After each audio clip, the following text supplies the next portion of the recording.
ஆனா, இது ஒரு நல்ல ஒரு அறவழி போராட்டம் அப்படின்னு வேணா சொல்லாங்க. ஏங்க இவரு வீடு வீடா கக்கூஸ் தானேங்க ஊத்தின்னுருக்காரு. வீடு வீடா இவரு மலம்தாங்க. இவரு வாயிலேருந்து வர்றது மலம்தாங்க. மலத்த விட கேவலமான பாஷையெல்லாம் பேசுவாரு நடுவுல. அவ்ளோ ஒரு வெறுப்போட அவங்க போயிருக்காங்க.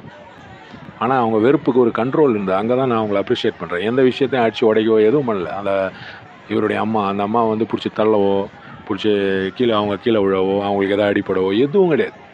ஸ்டாலின் வந்து இப்படி பண்ணிட்டாரு, ஸ்டாலின் கிரிக்கெட் பார்க்குறாரு, ஸ்டாலின் வந்து 1க்கு போனாரு, ஸ்டாலின் வந்து 2க்கு போனாரு, இவர் உதயநிதி வந்து இப்படி பண்ணாரு, உதயநிதி அப்படி பண்ணான், இப்படி பண்ணான், அவன் இவன். முற்பகல் செய்யின் பிற்பகல் விளையும் அப்படின்னு ஏதோ சொல்லுவாங்கல்ல. சவுக்கு சங்கர் நான் அவர் சவுக்கு வியாபாரம் பண்ணியிருந்தாரா என்ன பண்ணியிருந்தாருன்னு தெரில. நிறைய போட்டு அவரை உருட்டுவாங்க. நம்ம எதுக்கு அவரை உருட்டின்லாம், நம்மளுக்கு உருட்டுறது பழக்கமும் கிடையாது. நம்ம ஏதோ தோணின விஷயம் வந்து சொல்லிட்டு போகிறோம், அவ்வளோதான். என்னங்க நடக்குது? ஐயா ரொம்ப அசிங்கம். அவர் வீட்டில் எடுத்து போய் கக்கூஸ் அந்த இது மலம் எடுத்து போய் கொட்டியிருக்காங்க. இது கொட்டுறது அப்படின்னும் போது ஒரு சைடில் பார்த்தா ரொம்ப சந்தோஷமாகுது, ஹே அப்படின்ட்டு ரொம்ப ஹாப்பியாக தான் இருக்குது. ஏன்னா பேச்சு வந்து நீ ஒருத்தன் வீட்லேயும் நீ வந்து மொபைல் ஃபோன் அப்படின்ற இந்த இது வழியா நீ ஒருத்தன் வீட்லேயும் அவனுடைய பெட்ரூமில் இருந்தாலும் அவன் எங்கே உட்காந்து அவன் அதை பார்க்குறானோ அதை ஓப்பன் பண்ணாலே அதில் வர்றது என்னன்னா மலம் தான், மலை மூத்திரம். அப்படியே வந்து துப்பிட்டு தானே போகிற, உன் வேலையாக தானே. இப்போ வந்து பயங்கர சென்டிமெண்ட்லாம் பண்ணி நான் இதோடு நிறுத்திடுறேன். அதில் அம்மா வேறு கொண்டு வந்துட்டார். சானிட்டரி ஒர்க்கர்ஸ் வந்தாங்கன்னு சொல்கிறாங்க. அவங்க வந்தாங்க, இவங்க வீட்டில் இதெல்லாம் பண்ணாங்க, கதவை உடைச்சாங்கன்னு ஒரு சிலர் சொல்கிறாங்க, கதவெல்லாம் உடைக்கலாங்க, பின் கதவு வழியாக வந்தாங்க. இவங்க திறந்த போது உள்ளே வந்தாங்க. இது என்ன நடந்துச்சுன்னு நம்மளுக்கு தெரியாதுல்ல. கதவை உடைச்சதெல்லாம் எதுவும் வீடியோ வந்திருக்கான்னு தெரில, வந்திருந்தா சொல்லுங்கள், கரெக்ட் பண்ணிக்கிறேன். இப்போ இந்த மாதிரி ஒரு விஷயத்தில் இப்போ வந்து சவுக்கு சங்கர் இப்போ எப்படி பில்டப் கொடுக்குறாருன்னா, இவர் வந்து ரொம்ப அப்பாவி, இவர் வந்து துப்புரவு தொழிலாளர்கள், சானிட்டரி ஒர்க்கர்ஸ், அவங்கள வந்து தப்பாக பேசிட்டாரு, அதனால தான் இந்த மாதிரி ஆச்சு. இன்னொரு சைடு வந்து இல்லை இது வந்து டிஎம்கே வந்து ஏவி விட்டாங்க. ஏங்க டிஎம்கே ஏவி விட்டு அவங்களே வீடியோ எடுத்து அவங்க ஃபேஸ்புக்கில் போகிறது அவனா பைத்தியமாங்க. யாரோ 4 பேரை வச்சு அடிக்கிறதுன்னா டிஎம்கே அடித்தாங்கன்னு சொல்லலாம். இந்த இதில் ஃபுல்லாமே ராங், வெரி ராங் ப்ரோ. ஃபுல்லாக இவர் பேசுகிறது ஃபுல்லாமே தப்பு. ஆனால் அதை உண்மை மாதிரி பேசுவார். அதில் தான் அவருடைய ஸ்டாண்டே. அதில் தான் இவங்கெல்லாம் சரக்கு அடிச்சுட்டு படுத்துக்கிறாங்க, இவங்க வேஸ்ட்டு, நீயா போய் க்ளீன் பண்ணுற, ஒரு வீடாக ஒரு தெருவாக போய் நீயா க்ளீன் பண்ணுற. சரி, இவங்கெல்லாம் வந்து வீட்டில் வந்து இந்த மாதிரி ஒரு அக்கிரமம் பண்ணிட்டாங்க.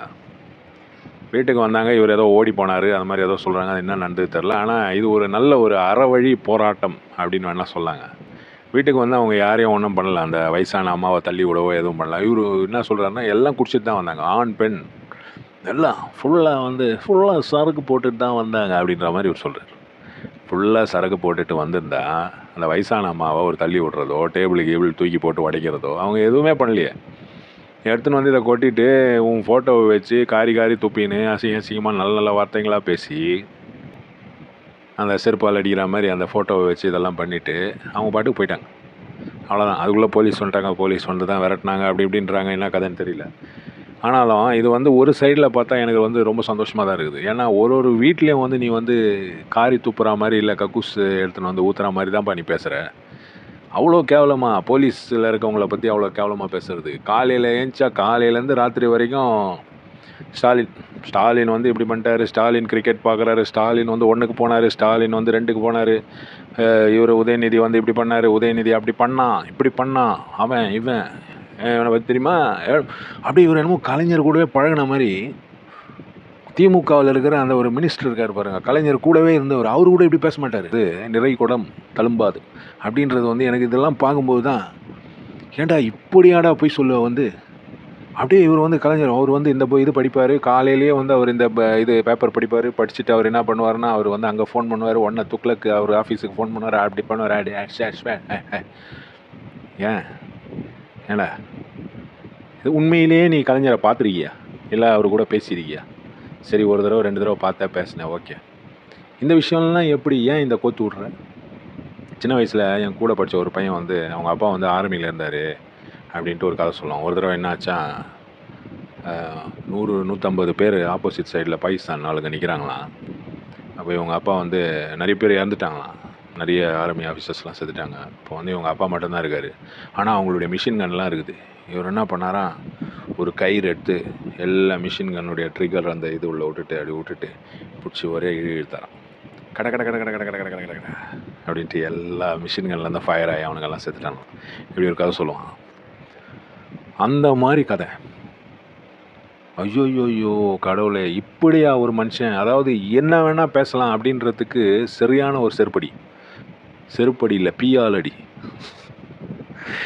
பேச சொல்கிறதுக்கு. அவங்க பண்ணது தப்பு தாங்க. அவங்க வந்து ஒரு வீட்டில் போய் இந்த மாதிரி பண்ணதுன்றது தப்பு தான். ஆனால் இவன் அவ்வளோ கேவலமாக பேசுகிறான், அவ்வளோ ஒரு அசிங்கம், அவ்வளோ ஒரு வன்மம், அவ்வளோ ஒரு, அதாவது எப்போ பேசணும். அண்ணாமலை சொல்லுவார்ல, மரியாதையாக பேச கற்றுக்கணும், இதுவாக பேச கற்றுக்கணும் அப்படின்ட்டு அவர் சில தப்பான இதெல்லாம் சொல்லுவாருன்னு வைங்க. இப்போ விஜயுடைய ராம்மோகனா ராஜ்மோகனா யாரோ ஒருத்தர் அவர் கூட சொல்கிறாரு, இதுவாக தரமாக பேசணும், இதுவாக பேசணும், மரியாதையாக பேசணும். மரியாதையாக பேசுறதுன்றது இவருடைய அகராதியிலே கிடையாது. இவருடைய புக்கு, இவர் என்ன படித்தார், என்ன இது பண்ணாருன்னு தெரியல. எப்படி தான் இந்த ஆள்லாம் வந்து நான் வந்து அப்படியே நான் பெரிய ரிப்போர்ட்டருன்ற மாதிரி, பத்திரிகையாளர் அப்படின்ற மாதிரி பில்டப் எல்லாம் கொடுத்தாலும், நான் என்னமோ ஃபைல் வச்சுக்கிறேன், இது வச்சுருக்கேன், திமுகவுக்கு எதிராக நான் இதை கண்டுபிடிச்சேன், அதை கண்டுபிடிச்சேன். ஐயோ கடவுளே, இப்படியாங்க பொய், இப்படி வாயை திறந்தா பொய்ன்ற மாதிரி. அதுக்கு தான் வந்து, அதாவது இன்னொருத்தரை பற்றி அந்த ஒரு ஏளனமாக பேசுகிறதுல ஸ்பெஷலிஸ்ட் இவர். ஒரு ஆளை வந்து கலாய்க்கிறது. இப்போ சந்தானம்லாம் கலாய்ப்பார் பார்த்தீங்களா? அவர் வந்து அவரை கலாய்ச்சா கூட ஐயோ என்னை கலாய்ச்சிட்டானாப்பா அப்படின்ற மாதிரி கலாய்ப்பார் பாருங்க. அந்த மாதிரி இவர் என்னென்னா, இவனுங்களை பற்றி தெரியாதா, அவங்கள பற்றி தெரியாதா, எதுலனாலும் வந்து ஒன்று மாது இந்த ரெண்டுத்தை வந்து இழுத்து விட்ருவார்.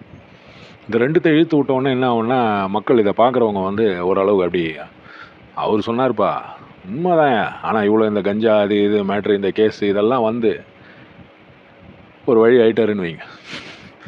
இந்த கேஸ் எல்லாம் பொய், எல்லாமே ஜோடிச்சது, எல்லாமே பொய், இவருக்கு எதிராக வந்தால் எல்லாமே பொய். இதே வந்து இவர் திமுக அரசை பற்றியும் இல்லை ஸ்டாலினை பற்றியும் உதயநிதியை பற்றியும் யாரை பற்றி வேணால் இவர் பேசுவார், அதெல்லாம் உண்மை. இவர் சொல்கிறதெல்லாம் உண்மை, ஆனால் இவருக்கு எதிராக வர்றதெல்லாம் பொய். என்னங்கடா இது, ஏன்டா கலராக ரீல் விட்றன்ற மாதிரி, என்ன இது ஒரு அளவு இல்லையா? அவங்கள பற்றி, அதாவது அந்த தொழிலாளர்கள் அவர் வீட்டுக்கு வந்தவங்க எல்லாம் சரக்கு வச்சுட்டு தான் வந்தாங்க, ஆம்பளை பொம்பளை எல்லாமே ஃபுல் போதையில் தான். ஃபுல் போதையில் வந்தவங்க ஏதாவது அங்கே தப்பு பண்ணாங்களா? அந்த வீடு அதே மாதிரி தானே இருக்குது, கொளுத்தவோ இது பண்ணுவோம். போதையில் வந்தவன் என்னென்ன பண்ணுவான்? மாப் அப்படின்றது வந்து ஒரு வித்தியாசமான விஷயம். மாப் லிஞ்சிங் அப்படின்ற மேட்ருக்கு வந்து இந்தியாவில் கேஸே கிடையாது. ஒரு கும்பல் கூடி அடிச்சிச்சின்னா ஒன்றுமே பண்ண முடியாது. யார் மேலே யார் என்ன கேஸ் போடுறதுன்னு தெரியாது. ஒரு இந்திக்கார பசங்கள்லாம் நடுவில் அடி வாங்குறானுங்க பாருங்க, ஒரு கும்பல் சேர்ந்து அடிச்சிருவாங்க. அந்த மாதிரி விஷயம். இவங்க ஏதாவது அங்கே போய் அந்த ஒரு இடத்துல தப்பு பண்ணாங்களா? இவங்க வீடியோ எடுத்து போடுறாங்க. வீடியோ எடுக்கிறவன் அவன் தப்பு பண்ணுறவனா தான் வீடியோ எடுப்பானா? அவன் குடிச்சிட்டு வந்தவனா தான் வீடியோ எடுப்பானா? அவன் முகம் தெரியும் அப்படின்னு தெரிஞ்சு கூட அவங்க போடுறாங்க. அவங்களுக்கு என்ன, அது ஒரு ஃபன் மேட்டராக இருக்குது. இதை எடுத்து போய் கொட்டி இவனை அசிங்கப்படுத்தணும், இவன் அந்த மாதிரி பேசிட்டான், வேலை போனாலும் பரவாயில்லடா அட போட அப்படின்ற மாதிரி அவ்வளோ ஒரு வெறுப்போடு அவங்க போயிருக்காங்க. ஆனால் அவங்க வெறுப்புக்கு ஒரு கண்ட்ரோல் இருந்தது. அங்கே தான் நான் அவங்கள அப்ரிஷியேட் பண்ணுறேன். எந்த விஷயத்தையும் அடித்து உடைக்கவோ எதுவும் பண்ணல. அந்த இவருடைய அம்மா, அந்த அம்மா வந்து பிடிச்சி தள்ளவோ, பிடிச்சி அவங்க கீழே விழவோ, அவங்களுக்கு எதாவது அடிப்படவோ எதுவும் கிடையாது. வேறும் இந்த வேஸ்ட், இந்த வாட்டர், இந்த தண்ணி, இந்த கக்கூஸ், இந்த இதெல்லாம் எடுத்து போய் ஊற்றிட்டு நீ அனுபவி, நீ அவனே, நீ இவனே அந்த பையா இந்த பையா, யாருடா அந்த பையன், நீ தான் அந்த பையன் மாதிரி போட்டு தாக்கிட்டு போயிட்டாங்க. இதே இப்போ நிறைய பேர் அப்படியே இது ரொம்ப தப்பு, ஏங்க இவர் வீடாக கக்கூஸ் தானேங்க ஊற்றினுக்கிறாரு, வீடாக இவர் மலர்ந்தாங்க, இவர் வாயிலேருந்து வர்றது மலர்ந்தாங்க. மலத்தோட கேவலமான பாஷையெல்லாம் பேசுவார் நடுவில். அதில் வந்து ஸ்மெல்லு வரலன்றதுக்காக அது வந்து இது இல்லைன்னு ஆகிடுமா? இது வந்து தூக்கின் போய் தான் ஸ்மெல்லு வருது, 2 தடவை கழுவுனா போயிடும் இது. ஆனால் இந்த ஆள் பேசுகிற ஒரு வார்த்தையும் ஒரு மனுஷனுடைய மனசுலையும் அப்படியே நிற்கும். ஒருத்தரை பற்றி என்னென்ன தப்பா என்னென்ன பேச்சு. ஆனால் சரியான ஒரு பதிலடி. இந்த மாதிரி யாரும் பண்ணாதீங்க, தப்பு இது. ஆனாலும் இது ஒரு தடவை பண்ணிட்டீங்க, இதோட விட்டுருங்க. இந்த ஆள் வந்து இதுக்கு டிசர்விங், இதுக்கு அருகதைப்பட்டவன், இது கிடைக்க வேண்டியவன் அப்படின்னு நிறைய பேர் பேசுகிறாங்க. பயங்கரமாக போச்சுங்க, சூப்பர்.